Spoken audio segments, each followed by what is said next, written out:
आज हम करेंगे क्वेश्चन नंबर 35। इस क्वेश्चन में टोटल एसेट्स आपको गिवन है 2,60,000, टोटल डेट आपको गिवन है 1,80,000, करंट लाइबिलिटीज गिवन है 20,000। हमें निकालना है डेट इक्विटी रेशियो। तो डेट इक्विटी रेशियो क्या होता है? Debt upon equity. तो debt equity ratio is equal to debt. Debt का मतलब है किससे है? लॉन्ग टर्म से। तो याद रखना लॉन्ग टर्म ना कि short term. Debt upon equity. Equity का मतलब क्या है? हमने डोरेमोन वाली वीडियो में देखा था, इक्विटी मतलब कैपिटल। ठीक है, तो डेट लॉन्ग टर्म डेट निकाल लेते हैं। टोटल डेट है मेरे पास, शॉर्ट टर्म डेट भी है। तो लॉन्ग टर्म डेट हम कैसे निकाल सकते हैं? तो debt is equal to total debt minus current liability. Total debt है 1,80,000 माइनस करंट लायबिलिटी 20,000। कितना आ गया ये? 1,60,000। ठीक है, डेट आ गया आपके पास। अब इक्विटी हमें निकालनी है। इक्विटी हम कैसे निकाल सकते हैं? इक्विटी का फॉर्मूला क्या होता है? Share holder fund plus total debt, है ना। तो यहाँ से टोटल एसेट्स ले लेते हैं पहले, या फिर चलिए टोटल एसेट्स का फॉर्मूला क्या होता है? Total liability. और टोटल लायबिलिटी क्या होती है? शेयर होल्डर्स फंड, मैं इक्विटी डालती हूँ, या equity plus non current liability plus current liability. और नॉन करंट लायबिलिटी और करंट लायबिलिटी मिलकर क्या बन गया? Total date. ठीक है, तो टोटल एसेट्स कितने हैं? 2,60,000। इक्विटी हमें निकालनी है प्लस नॉन करंट लायबिलिटी और करंट लायबिलिटी मतलब टोटल डेट कितना है? 180,000। इसे इधर ले आइए, माइनस करेंगे 260 में से 180, कितना बचेगा आपका? 80,000। ये आ गई इक्विटी। ठीक है, फॉर्मूले में पुट कर दीजिए। तो डेट इक्विटी रेशियो, DER लिख रही हूँ मैं इसको, डेट अपॉन इक्विटी। डेट हमारे कितने आए थे? 160,000 अपॉन इक्विटी कितनी है? 80,000। जहाँ पे से सॉल्व करेंगे रेशियो क्या आ जाएगा? 2:1। ठीक है, ये हो गया हमारा रेशियो। नेक्स्ट क्वेश्चन हमारे पास इक्विटी शेयर कैपिटल है 5 lakh, general reserve 90,000, accumulated profit है 50,000, 10% डिवेंचर 130,000, करंट लायबिलिटीज 1 लाख। ठीक है, हमें डेट इक्विटी रेशियो निकालना है। तो DER क्या होता है? Debt upon equity. ठीक है, तो पहले इक्विटी निकाल लेते हैं। इक्विटी क्या था? कैपिटल। तो equity share capital plus general reserve plus profit and loss. ठीक है, शेयर होल्डर्स फंड, ये तीनों आते हैं ना शेयर होल्डर फंड में। आपने चैप्टर 1 में किया था ना, जब मैंने कराया था आपको। 5 लाख प्लस 90,000 प्लस 50,000 कितना हो जाएगा ये? 6,40,000। एक बार कैलकुलेशन चेक कर लेना। ये आ गया हमारे पास इक्विटी। डेट था लॉन्ग टर्म डेट, तो लॉन्ग टर्म डेट आपको गिवन है 1,30,000, ऑलरेडी क्वेश्चन में है। 10% डिबेंचर्स। डिबेंचर्स क्या होते हैं? लॉन्ग टर्म बोरोइंग, और लॉन्ग टर्म बोरोइंग ही हमें चाहिए। ठीक है, मतलब लॉन्ग टर्म डेट हमें चाहिए। तो फॉर्मूले में पुट कर दीजिए डेट अपॉन इक्विटी। डेट कितना है? 130,000। इक्विटी कितनी आई? 6,40,000। सॉल्व करेंगे 4 से 4, और इसे काटेंगे आप कितना आएगा? अच्छा, इसे सॉल्व कर लेना, कैलकुलेटर से कर देती हूँ मैं। तो ये आ रहा है आपका 0.203। एक बार चेक कर लेना, ये आ जाएगा हमारा रेशियो। ठीक है, नेक्स्ट क्वेश्चन में हमारे पास ये इन्फॉर्मेशन है। 10,000 इक्विटी शेयर, 10 ईच, 2 लाख। हमें देखिए इससे मतलब है कैपिटल से, हमें शेयर कितने हैं उससे मतलब नहीं है। हमें क्या चाहिए? कैपिटल। सेम प्रेफरेंस शेयर्स है 5,000, 9% प्रेफरेंस शेयर, 10 ईच कितने के हैं? 1 लाख के। तो हमें इससे मतलब है। General reserve 90,000, surplus profit and loss है 40,000, सरप्लस मतलब प्रॉफिट है। 10% डिबेंचर मतलब डेट आ गया आपका 150,000, करंट लायबिलिटीज दे रखी है 1 लाख। अब हमें इससे सेम डेट इक्विटी रेशियो निकालना है। तो सबसे पहले हम इक्विटी निकाल लेते हैं। इक्विटी या फिर शेयर होल्डर्स फंड, जिसमें था share capital, equity share capital plus preference share capital plus general reserve plus surplus. Equity share capital कितनी थी? 2 लाख की। प्रेफरेंस शेयर कैपिटल 1 लाख है। जनरल रिजर्व 90,000 और सरप्लस दे रखा है 40,000। 9 4 13, 1,30,000, 2,30,000, 2 और 2 4, 4,30,000 आ गया ये। ठीक है, आपके पास इक्विटी। अब डेट हमारे क्वेश्चन में गिवन था, कितना था? 1.5 लाख, 10% डिबेंचर। ठीक है, ये 1.5 लाख हमारे पास है। फॉर्मूले में रख दीजिए debt equity ratio, debt upon equity. Debt कितने हैं आपके पास? डेट 1.5 लाख और इक्विटी कितनी थी 4,30,000। सॉल्व करेंगे 4 जीरो से, 4 जीरो कट गए 15/43। मैं कैलकुलेटर से सॉल्व कर रही हूँ, आप भी एक बार आंसर चेक कर लेना 0.35। ठीक है, ये आ गया रेशियो। 1:1 आप लगा सकते हैं आगे, ये आपका रेशियो आ गया, राइट। नेक्स्ट क्वेश्चन है, सिंपल सा है। कैपिटल एम्प्लॉयड हमारे क्वेश्चन में दे रखी थी 8 lakh, 8 lakh. Share holder fund है 2 लाख। डेट इक्विटी रेशियो निकालना है। कैपिटल एम्प्लॉयड मैंने आपको जो फर्स्ट चैप्टर कराया था या रेशियो कराया था स्टार्टिंग में, उस टाइम भी मैंने तुम्हें बताया था कि कैपिटल एम्प्लॉयड क्या होता है, कितनी कैपिटल बिजनेस में यूज की हुई है, मतलब कितना मालिक का पैसा है, कितना शेयर होल्डर्स फंड है, और कितना लॉन्ग टर्म के लिए लोन लिया है, नॉन करंट लायबिलिटीज हैं। ठीक है, कैपिटल एम्प्लॉयड कितना हो गया, या इसे हम बोल सकते हैं डेट। ठीक है, इसको क्या बोल सकते हो, डेट। कैपिटल एम्प्लॉयड कितनी है 8 lakh. Share holders fund is equal to, sorry, share holder fund कितने हैं 2 लाख प्लस डेट। डेट निकालना है तो 8 - 2 कितने हो जाएंगे डेट। डेट आ गए आपके पास 6 लाख के। ठीक है, ये आ गया डेट। इक्विटी, इक्विटी तो आपके क्वेश्चन में है, इक्विटी क्या था शेयर होल्डर्स फंड। ठीक है, कितनी है 2 लाख। बस फॉर्मूले में रख दीजिए debt equity ratio, debt upon equity 6 lakh divided by 2 lakh. 5 zero से 5 जीरो, 3 से काटोगे तो 3:1, 2 से काटोगे तो 2 3 6, 2 1 2। ठीक है, ये क्वेश्चन हो गया हमारा 38। Question number 39। नेक्स्ट क्वेश्चन, मैं यहाँ शॉर्ट नोट नहीं बना रही हूँ, बहुत लेंदी क्वेश्चन था तो मैंने यहाँ पे नोट नहीं किया है। बुक लेकर बैठिए, बुक में चेक कर लेना। क्वेश्चन नंबर 39, मैं क्वेश्चन का थोड़ा सा पार्ट पढ़ के बता देती हूँ। 10% प्रेफरेंस शेयर कैपिटल है आपकी 5 lakh, 5 lakh. Equity share capital 15 lakh. Security premium reserve 1 lakh. Reserve and surplus 4 lakh. Long term loan from IDBI @ 9% 30 lakh. ठीक है, ये वाला हमारा क्वेश्चन है। तो इसमें हमें उसने बोला है कि लॉन्ग टर्म और शॉर्ट टर्म फाइनेंशियल पोजीशन बतानी है, हमें इंडिकेट करनी है। तो देखिए, शॉर्ट टर्म फाइनेंशियल पोजीशन क्या थी, जो हमने शुरू में क्वेश्चन सॉल्व किए हैं। शॉर्ट टर्म फाइनेंशियल पोजीशन निकाली जाती है करंट रेशियो से। करंट रेशियो क्या होगा, current assets upon current liability. Current assets book में दिए हैं 12 लाख, करंट लायबिलिटी दिए 8 लाख। सॉल्व कर लीजिए, 5 5, 4 से काटोगे 3 2, रेशियो क्या आ गया 3:2। ठीक है, कोई प्रॉब्लम यहाँ पर, इसे और ज़्यादा शॉर्ट कर सकते हो, ये बन जाएगा 2 से काटोगे तो 1.5:1। ठीक, यहाँ पर भी सही है। अब लॉन्ग टर्म का निकाल लेते हैं financial position. Long term financial position किससे पता चलती है, डेट इक्विटी रेशियो से। तो DER निकालना है, डेट अपॉन इक्विटी। डेट हमारे क्वेश्चन में लोन दिया हुआ था सीधे सीधे 30 लाख का, 30 लाख। ठीक है, अब बचा है हमें निकालना इक्विटी।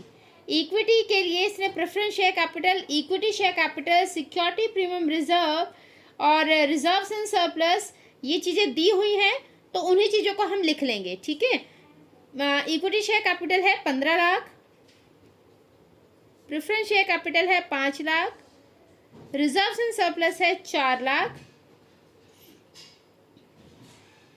ठीक है, तो प्रेफरेंस शेयर कैपिटल 5 लाख हो गई, इक्विटी शेयर कैपिटल 15 लाख हो गई, रिजर्व्स एंड सरप्लस हो गया आपका 4 लाख। सिक्योरिटी प्रीमियम रिजर्व हमने क्यों नहीं लिया, क्योंकि सिक्योरिटी प्रीमियम रिजर्व किसका पार्ट है, रिजर्व्स एंड सरप्लस का। हेडिंग है, सब हेडिंग याद है, कराई थी मैंने क्लास में। याद है तो बहुत अच्छी बात है, याद नहीं है तो वापस एक बार से देख लेना बुक में जाके, जो मैंने नोट्स कराए थे या वो देख लेना। ठीक है, कितना आ गया ये 24 लाख। तो 30 लाख यहाँ यहीं पर लिख देती हूँ, अपॉन 24 लाख। 5 जीरो से 5 जीरो कट गई, 30/24 किससे कट जाएगा, 6 से। 6 5 जा, 6 4 जा, 5:4 आ गया, 5/4 ये से आ गया। और सॉल्व करोगे तो 4 1 कम 4 1 10.25:1 ये आ जाएगा। ठीक है, जैसे आपका मर्द हो वैसे सॉल्व कर लेना, जो बुक में आंसर दिया हो वो आंसर देख लेना। Question number 40। नेक्स्ट क्वेश्चन भी आप लोग बुक से एक बार देख लेना क्या है क्वेश्चन, मैं आपको सॉल्यूशन बता देती हूँ। इस क्वेश्चन में हमें डेट इक्विटी रेशियो निकालना है। डेट इक्विटी रेशियो क्या होता है, डेट अपॉन इक्विटी इतनी चीज़ें तो समझ में आ गई होंगी। डेट का मतलब होता है लॉन्ग टर्म। अब लॉन्ग टर्म यहाँ पे हमें दो चीज़ें गिवन है, लॉन्ग टर्म बोरोइंग जो है 4,20,000 और लॉन्ग टर्म प्रोविज़न ये है 1,40,000। ठीक है, तो डेट हमारे पास टोटल कितना हो गया, 4 और 1 5,60,000। अब हमें निकालना है इक्विटी। इक्विटी के लिए देखिए हमारे पास क्वेश्चन में क्या क्या है। अच्छा, इक्विटी के लिए हमारे पास एसेट दी हुई है सारी, तो पहले एसेट्स ही ले लेते हैं। ठीक है, एसेट्स में से हम इक्विटी अपने निकाल लेंगे। नॉन ये करंट लायबिलिटी अगर या नॉन करंट लायबिलिटी या करंट लायबिलिटी माइनस करेंगे तो पहले एसेट्स निकाल लेते हैं सारी। एसेट्स में देखिए हमारे पास क्या क्या चीज़ें गिवन है। एसेट्स में हमारे पास प्रॉपर्टी प्लांट एंड इक्विपमेंट है 8,40,000 का।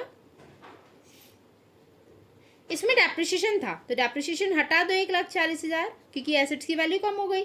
नॉन करंट इन्वेस्टमेंट है 14,000। Long term loans and advances है 56,000 56,000 और करंट एसेट्स है 3,50,000।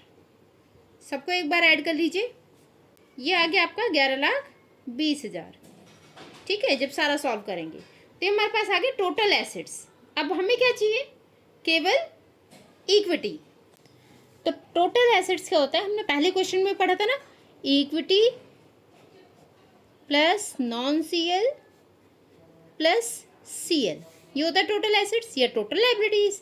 ठीक है, टोटल एसेट्स की मेरी वैल्यू कितनी आई थी अभी, टोटल एसेट्स की हमारी वैल्यू आई थी 11,20,000। इक्विटी हमें नहीं पता, इक्विटी नॉन करंट लायबिलिटी मतलब टोटल डेट लॉन्ग टर्म डेप्ट अभी हमने निकाले थे, यहाँ पर लॉन्ग टर्म डेप्ट आए थे 5,60,000। ठीक है, तो लॉन्ग टर्म डेप्ट या नॉन करंट लायबिलिटीज कितनी है 5,60,000 और करंट लायबिलिटी कितनी देर के क्वेश्चन में 2,80,000।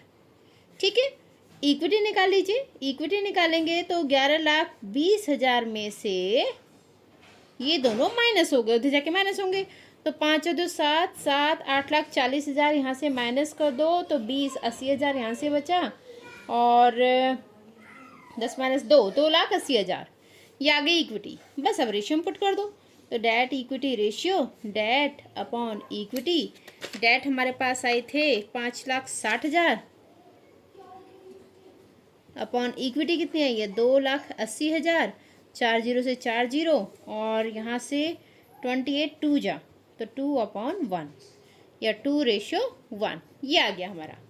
ठीक है, अगर किसी को कोई प्रॉब्लम है, आप में से किसी को कुछ समझ में नहीं आ रहा है तो आप प्लीज़ मैसेज कर देना, मुझे व्हाट्सएप पर पूछ लेना। लास्ट वीडियो में भी किसी ने मैसेज करके नहीं पूछा है, मेरे पास कोई क्वेरी नहीं आई है, इट मीन्स आपको सब कुछ आता है। मैं टेस्ट में सारे चैप्टर्स दूंगी जितने भी करा दिए होंगे। ठीक है, तो वहाँ कोई एक्सक्यूज़ मत देना कि मैम हमें समझ में नहीं आया था। ठीक है, क्योंकि आप में से किसी को कोई क्वेरी नहीं आई है, इट मीन्स आप सबको समझ में आ रहा है, right. Sale of land 4 lakh की 5 लाख में बेची है। 4 लाख की लैंड थी जिसको 5 लाख में बेचा गया है, तो 4 लाख की लैंड को आप अगर 5 लाख में बेच रहे हैं तो 1 लाख का फ़ायदा हुआ आपको सीधे सीधे, है ना। 1 लाख रुपए से ये क्या बढ़ गया, आपका कैपिटल बढ़ गई। तो कैपिटल मेरी बढ़ रही है और लैंड मेरी कम हुई, मतलब फिक्स एसेट मेरे कम हो गए, फिक्स एसेट मेरे कम हो गए। अब यहाँ पर मुझे क्या क्या चाहिए, डेट इक्विटी रेशियो में डेट चाहिए मुझे और इक्विटी चाहिए। फिक्स एसेट ना तो मेरा इसका पार्ट है ना इसका पार्ट है, दोनों में से किसी का पार्ट नहीं है, तो इसका इफेक्ट मुझे कोई मायने नहीं रखता, कंसिडर नहीं करेंगे हम इसके इफेक्ट को। कैपिटल बढ़ी है, कैपिटल किसका पार्ट है, इक्विटी का, मतलब इक्विटी आपकी बढ़ गई। अब मैंने आपको एक छोटा सा एक मेथड आपको समझाया था कि अगर डेट बढ़ता है या इक्विटी बढ़ती है तो क्या होगा। चलिए, डेट अपॉन इक्विटी इसको मान लेते हैं 2/1 को मैं कर लेती हूँ 2 लाख और इसको कर लेते हैं 1 लाख। ठीक है, न्यूमेरिकल से समझ लेते हैं। अब यहाँ पर बोल रहा था कि 1 लाख का फ़ायदा हुआ है इक्विटी में, डेट तो मेरा सेम है 2 लाख, इक्विटी मेरी बढ़ गई कितने से, 1 लाख से। तो अब इक्विटी 1 लाख से बढ़ गई, कितनी हो गई मेरे पास इक्विटी भी 2 लाख की इक्विटी हो गई। रेशियो क्या आया मेरा 1:1, पहले रेशियो क्या था 2:1, रेशियो क्या हो गया रिड्यूस डिक्रीज हो गया। ठीक है, तो issue of equity share for the purchase of plant and machinery 10 lakh के इशू करे हैं इक्विटी शेयर, परचेज किया है प्लांट एंड मशीनरी। फिर से मेरे फिक्स एसेट बढ़ेंगे क्योंकि परचेस कर रहे हैं हम, और इक्विटी कैपिटल भी बढ़ेगी। शेयर इशू कर रहे हैं तो शेयर इशू बढ़ गए ना मेरे पास शेयर्स, ठीक है, कैपिटल बढ़ गई। तो यहाँ इसका तो मुझे इफेक्ट नहीं दिखाना है, लेकिन कैपिटल क्योंकि मेरी इक्विटी है, इक्विटी बढ़ रही है। डेट मेरी उतनी है, कितने से, 10 लाख से। तो यहाँ डेट अपॉन इक्विटी, डेट कितने थे मेरे पास, 2 लाख, 2/1 है, तो इसको मैं 2 लाख ले सकती हूँ, इसको 1 लाख ले सकते हैं, क्योंकि रेशियो 2:1 ही आएगा। अब मेरे पास इक्विटी शेयर कितने से बढ़ गए, 10 लाख से, तो 10 लाख से मेरे पास ये बढ़ गए, ठीक है। यहाँ से आप करेंगे तो 2 लाख डिवाइडेड बाय 10 और 11 लाख, रेशियो आप सॉल्व करेंगे तो 0 पॉइंट समथिंग जाएगा, ये है ना, 0.1 ऐसे करके कुछ जाएगा। तो रेशियो क्या आ गया, कम हो गया ना, 0.1 रेशियो, और यहाँ क्या था 2:1, तो रेशियो फिर से क्या हुआ, रिड्यूस, फिर से रेशियो रिड्यूस हो गया, ठीक है। थर्ड पॉइंट इसका ले लेते हैं, इश्यू ऑफ प्रेफरेंस शेयर, फिर से इक्विटी बढ़ गई मेरी क्योंकि शेयर कैपिटल बढ़ गई, ठीक है, शेयर इशू कर रहे हैं तो शेयर बढ़ेंगे। और डेट को आपने रिडीम किया, मतलब पेमेंट कर रहे हैं, डेट पेमेंट कर रहे हैं, तो डेटर्स मेरे कम हो गए, कितने से, 10 लाख से, ठीक है। तो 2 लाख, 2 लाख को इस बार कर देती हूँ मैं 20 लाख, 20 लाख अपॉन 10 लाख, ठीक है। अब इक्विटी, ये क्या है मेरे डेट, और ये क्या था इक्विटी, डेट मेरे कम हो रहे हैं, कितने से, 10 लाख से, और इक्विटी मेरी बढ़ रही है 10 लाख से। यहाँ से क्या आया, 10 लाख, ठीक है, 10 लाख बचे, 20 माइनस 10, और यहाँ से 10 और 10 कितने हो गए, 20 लाख, ठीक है। जब इसे आप सॉल्व करेंगे तो 0 से 0 कट जाएंगे सारे, यहाँ क्या बचेगा, 1/2 या 0.5 रेशियो 1, अभी भी रेशियो क्या हो गया, कम हो गया, पहले क्या था 2:1, अब कितना हो गया 0.5:1, तो रेशियो क्या हो रहा है, रिड्यूस। तो सभी में, सारे फैक्टर्स में जो भी हमारे ऑप्शंस थे, रेशियो क्या हुआ, रिड्यूस हुआ, ठीक है। आई होप आपको क्वेश्चन समझ में आया होगा, नहीं आया है तो आप पूछ सकते हैं। क्वेश्चन नंबर 42 काफ़ी हद तक सेम है, इशू करें इक्विटी शेयर तो शेयर्स बढ़ रहे हैं, डेट पे कोई इफेक्ट नहीं है, cash receipt from debtors, cash और डेटर्स पे इफेक्ट पड़ रहा है, मतलब यहाँ तो इस पर कोई इफेक्ट पड़ेगा ही नहीं, ना तो डेट पर ना इक्विटी पर, ठीक है, क्योंकि कैश और डेटर्स दोनों क्या है, करंट एसेट्स, तो कोई इफेक्ट नहीं पड़ रहा है। नेक्स्ट है आपका रिडेम्पशन ऑफ डिबेंचर्स, डेट आपके कम हो रहे हैं, इक्विटी पे कोई इफेक्ट नहीं। नेक्स्ट है purchase goods on credit, creditors बढ़ रहे हैं, स्टॉक बढ़ रहा है, एसेट और करंट एसेट्स और करंट लायबिलिटी है, कोई इफेक्ट नहीं पड़ रहा है डेट इक्विटी पर, ठीक है, तो इससे इफेक्ट भी नहीं पड़ेगा। तो ये क्वेश्चन आप खुद करेंगे। क्वेश्चन नंबर 42 ये आपका होमवर्क है, आप खुद करेंगे। 43 की तरफ चलते हैं। क्वेश्चन नंबर 43 में भी आपको रीजंस बताने हैं, ये क्वेश्चन भी आप होमवर्क में करेंगे। नहीं समझ में आएगा कोई बात नहीं, टेंशन ना लो, अगर क्वेश्चन समझ में नहीं आ रहा है तो पूछ लेना, ठीक है। क्वेश्चन नंबर 44 बहुत ही सिंपल क्वेश्चन है। क्वेश्चन नंबर 44 आपको बैलेंस शीट गिवन है, वहाँ से हमें डेट इक्विटी रेशियो निकालना है, डर के आगे जीत है, डेट अपॉन इक्विटी, ठीक है। तो current debt equity ratio, debt upon equity, debt क्या होते हैं, long term borrowing, long term borrowing question में गिवन है हमारे पास 2.5 लाख, तो डेट हो गया मेरे पास 2.5 लाख का, ठीक है। Non current liabilities, long term borrowing, वो होती है हमारी डेट। अब आते हैं इक्विटी पर। इक्विटी क्या होती है, share holders fund. Share holder fund में 2 चीज़ें आती हैं, शेयर कैपिटल और reserves and surplus. Share capital question में है 10 लाख, इक्विटी निकाल लेते हैं, कैपिटल है हमारे पास 10 लाख और रिजर्व्स एंड सरप्लस है मेरे पास 2,40,000। कितना हुआ, 10 और 2 12, 12,40,000। डेट अपॉन इक्विटी फॉर्मूले में पुट कर दीजिए, डेट है 2.5 लाख और इक्विटी है 12,40,000। 4 0 से 4 0, 25/124, 124। अब आप इसे सॉल्व कर लेंगे, ये आपका होमवर्क। चलते हैं क्वेश्चन। ओके, क्वेश्चन नंबर 45 आज के लिए इतना ही। यहाँ से आपका शुरू होगा total asset to debt ratio. ठीक है, तो आज की वीडियो में इतना ही हम पढ़ेंगे। बहुत ज़्यादा प्रेशर नहीं लेना है, अच्छे से क्वेश्चंस को सॉल्व करना है। बाकी सीबीएसई ने क्या क्या चेंजेस किए हैं वो सारे हम डिस्कस करेंगे जैसे ही क्लासेस स्टार्ट होती हैं। तब तक के लिए इन क्वेश्चंस को सॉल्व करिए, नोटबुक में करेंगे, अपनी पिक्स मुझे भेजेंगे। अपनी मतलब खुद की पिक नहीं भेजनी है, नोटबुक की पिक भेजनी है, ठीक है? वरना आप लोग अपनी अपनी पिक्स मत भेज देना मुझे। और ये सारी नोटबुक्स मैं स्कूल में जैसे ही आऊँगी आप सबकी नोटबुक्स चेक होंगी। चलिए, ऑल द बेस्ट।